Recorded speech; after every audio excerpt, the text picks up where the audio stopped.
Hello YouTube, welcome back to the Easy Prepping channel with your old Uncle Carl here. And my last video was about whether to bug in or out, and that if you do bug out, you should have a place to bug out to. And that got me to thinking that maybe there are some people that would want to look for a piece of property out in a rural area to have as a bug out location, or perhaps even to move to a rural area if that's your plan, like it was ours. And I got to thinking that I spent years looking for property. We were in no big rush. I started early and actually spent over 2 years looking for a piece of property to buy. And we were picky because we had time. But I thought I would jot down some notes, give some advice on how to best look for that piece of property and do a video on it. Of course, if you're going to go out looking for a piece of property to move to or just have a bug out location, one of the first things you want to look for is, do you want wooded, forested, or farmland, which is commonly called tillable if you look at property descriptions. If you want both, you want to look at the listing to see what is the percentage of each. And I will tell you that it was my experience that tillable is more expensive. Farmland is more expensive than woods, which also comes into play on your property taxes, as your taxes are based on what the county thinks the property is worth. And if it's farmland, they value it higher and you have to pay more in taxes on it. Now, the next big decision is whether farm or forest, how much acreage do you want? Do you need? How much can you afford? Have at least a plan in mind, because when you go out to some of these websites, it's going to ask you what size acreage you're looking at.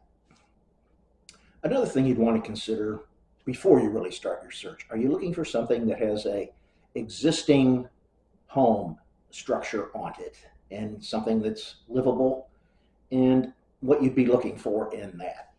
We personally wanted to build our own home. We put years into planning this home and built it from scratch, but that was our plan. It may not be yours.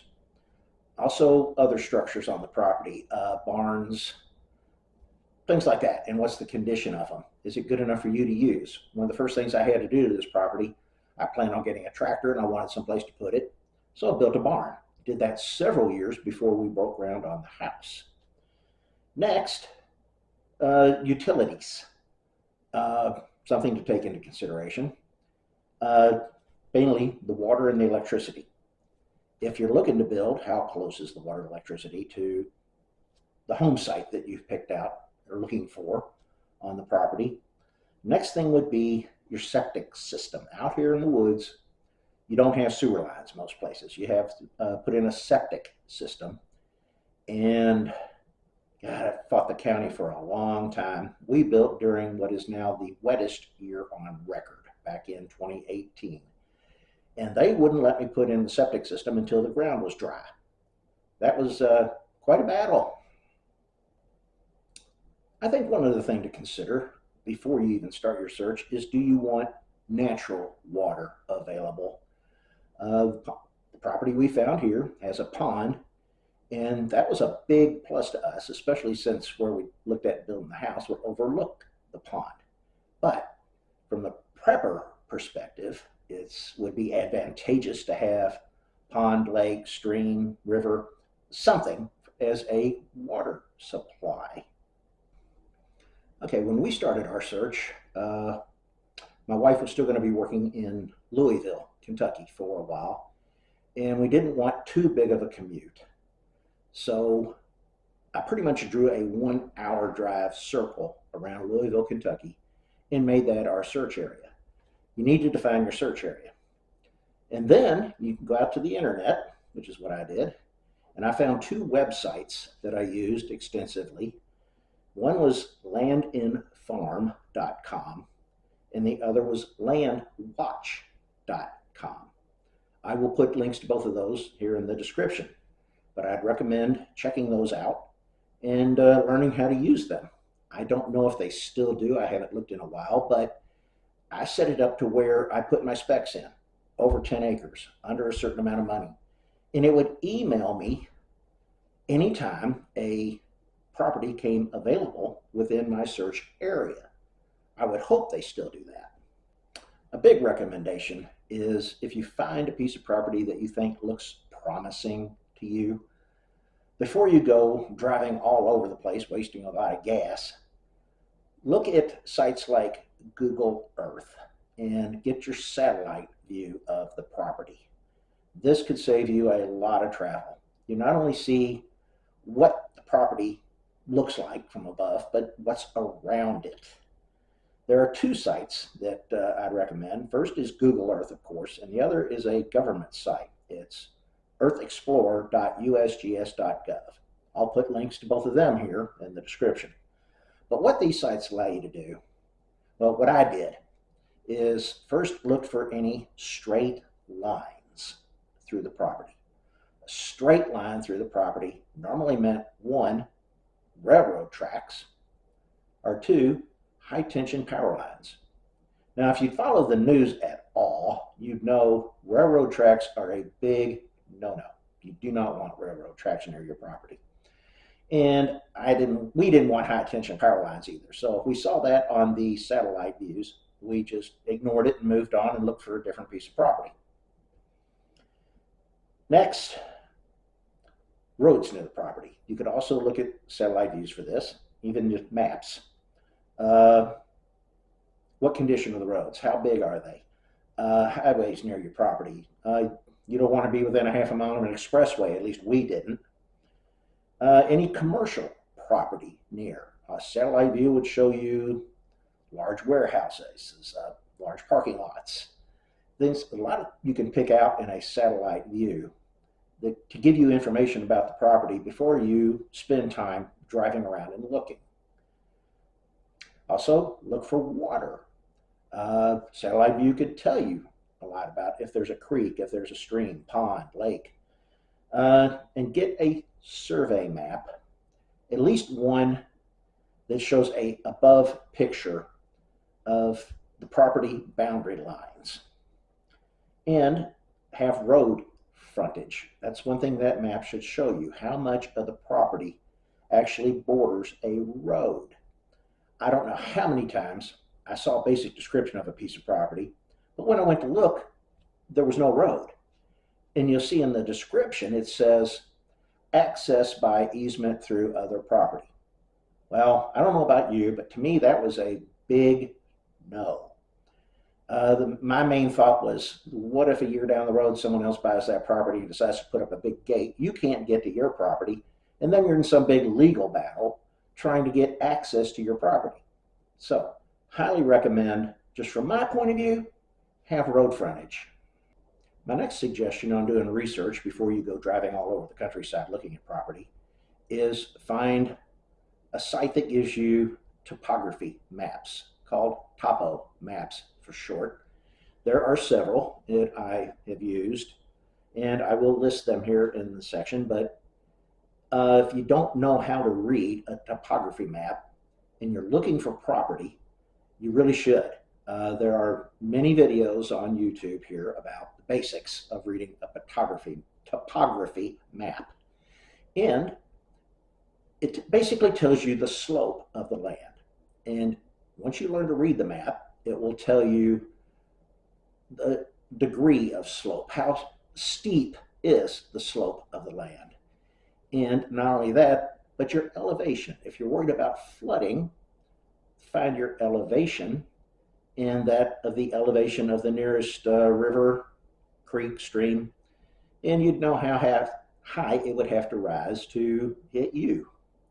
But there was one piece of property that we thought looked real promising.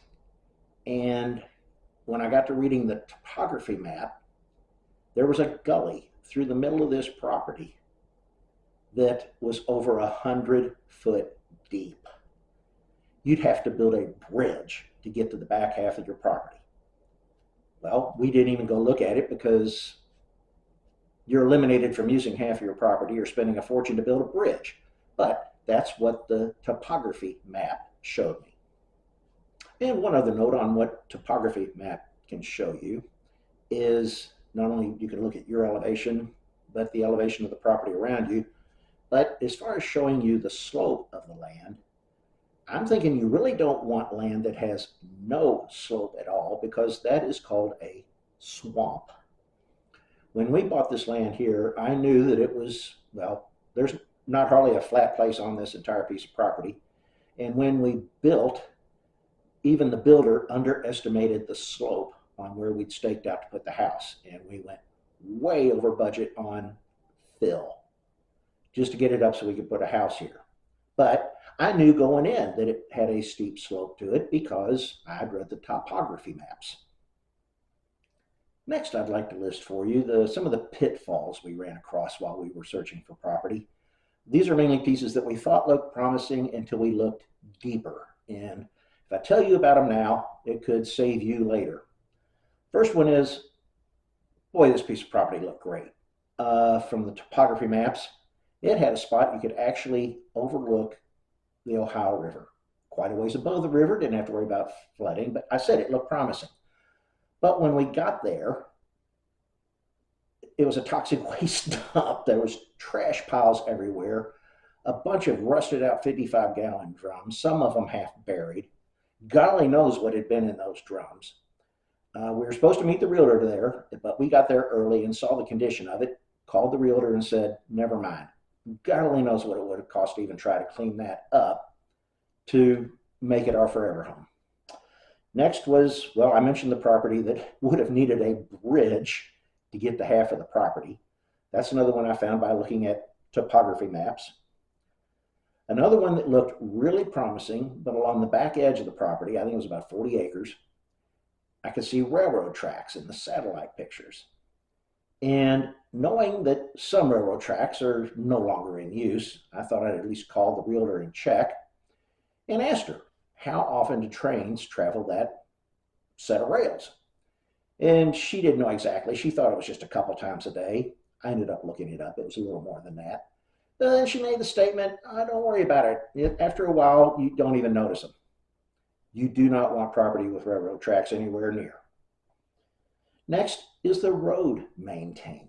This is hard to tell from a satellite image, but I know there was one piece of property we actually drove out to look at, and the last, I think it was a mile and a half, 2 miles after a turnoff, the road was so bad, I'm glad we took our truck. I'm not sure the car would have made it.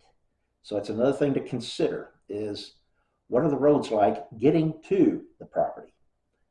The next little pitfall you look at is a lot of times you can tell this in the satellite pictures if it's a newer picture, but have the trees on the property been harvested? A lot of times the realtor will know this as well. But if you're looking for wooded property, as we were, we wanted old growth, big trees. And I saw some where you could find an old satellite picture and a new one, and the land was devastated. They'd taken down everything. There wasn't anything bigger anymore than a sapling. But it's something else to take that into consideration if you're looking for wooded property. And one other brief note on that, if you're looking for wooded property and you plan on having a fireplace or stove for heat, what type of trees are on the property? You want harder wood trees for a fireplace. And what we have here is mainly oak and hickory, with a lot of others thrown in, of course, but a lot of hardwood here. And also, I wanted enough acreage to be able to feed a wood-burning stove without taking down the big, nice trees with what comes down naturally in storms or what dies off. And we're still burning ash trees because shortly after we got the property, the emerald ash borer killed every ash tree on the place. And the next thing to take into consideration, well, it depends on your situation and your wants and needs. But piece of property you're looking at, how close is it to the nearest hospital, shopping center, schools? We kind of lucked out. There's a piece of property here that we're a ways out in the country. We had very little traffic on the road that we're on here. And yet we're only about 8 miles to the nearest hospital, Wally Mart. There's a elementary and high school even closer, even though that doesn't concern us. I only see a school bus go up and down the road here about once a day. The road's big enough to have a school bus go up and down it, but yet we have very little traffic. I don't worry at all when I take my tractor out on it for just a couple hundred yards between my driveways here. And last pointer is when you first get to the piece of property that you're looking at, you're considering. The first thing you do when you get out of your vehicle is stop and listen. What do you hear? Is there a highway close by? You hear trucks going up and down, planes going overhead. Stop and listen. If the only thing you hear is nature, I think that's a plus. Now, to end, since this wasn't really a prepper video, I'm not going to use a prepper quote. I'll use my favorite red-green quote. If the women don't find you handsome, they should at least find you handy. Thank you for watching.